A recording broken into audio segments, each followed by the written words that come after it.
Good morning, student. Today we will discuss about the types of division.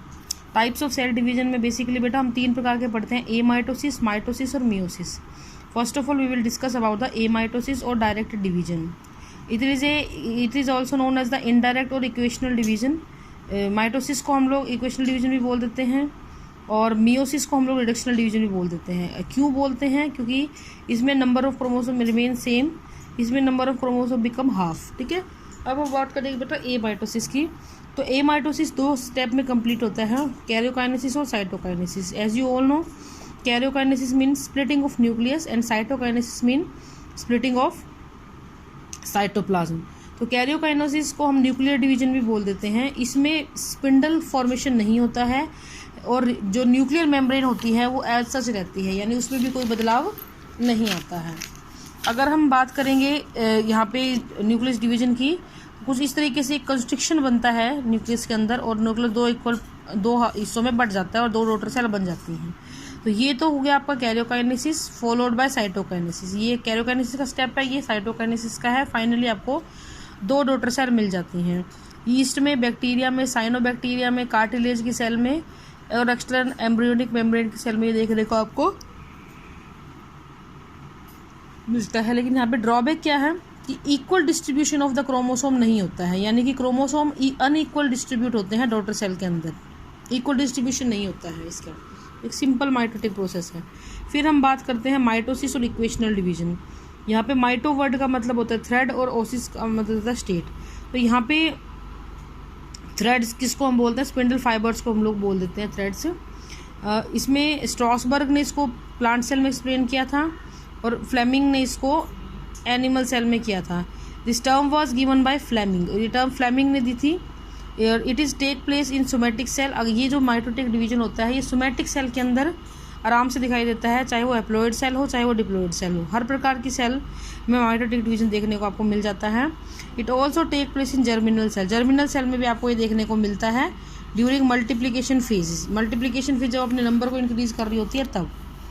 ठीक है.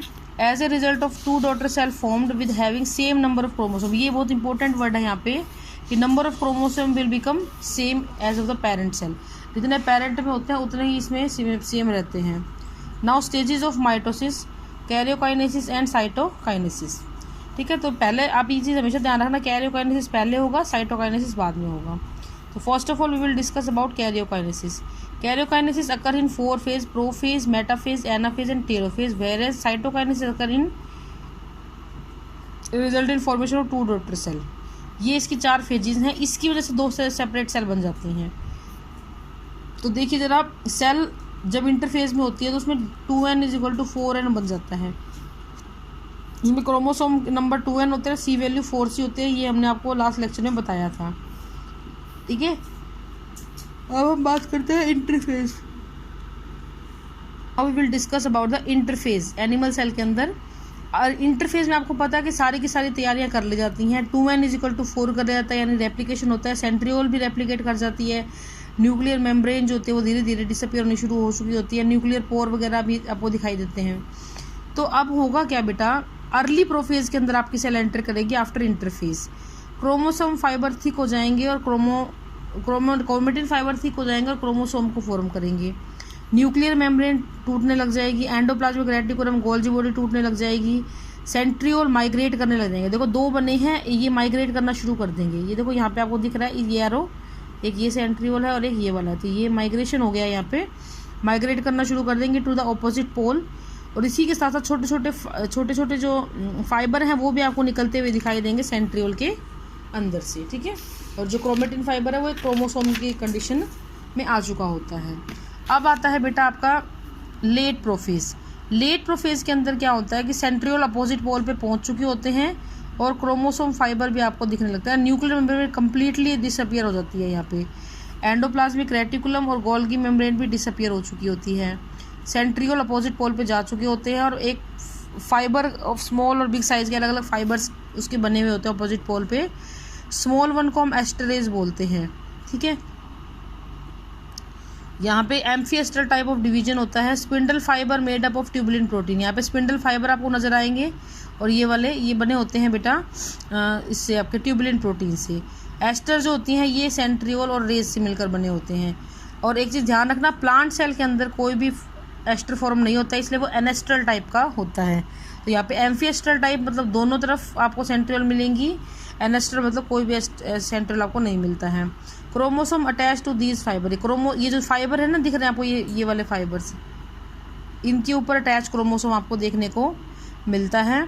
Each chromosome have double DNA, her chromosome के पास दुगना DNA पाया जाता है। फिर आती है बेटा आपकी सबसे important phase, that is metaphase. Here chromosome arrange on the equational plate, ये वाले ये बीच में आ जाते हैं, बिल्कुल सेंटर में सारे क्रोमोसोम आ जाते हैं। ये आपके फाइबर्स, ये इक्वेशनल प्लेट है, इसमें कुछ फाइबर आपके कंटिन्यूस होंगे और कुछ डिसकंटिन्यूस होंगे। ठीक है, डिसकंटिन्यूस को हम डॉटेड लाइन से बनाते हैं, कॉन्टिन्यूस को हम सिंपल बनाते हैं। अब होता क्या है बेटा, ये सेंटर जो होता है ये काइनेटोकोर होता है। इन काइनेटोकोर से लाइक ये आपका क्रोमोसोम है जैसे, ठीक है, दो जैसे क्रोमोसोम है ये, क्योंकि डबलिंग हो जाती है ना इसकी, हमने बताया था आपको, रेप्लिकेट करता है। तो एक धागा नीचे की तरफ होता है, एक धागा ऊपर की तरफ होता है। तो काइनेटोकोर दोनों तरफ लगा होता है।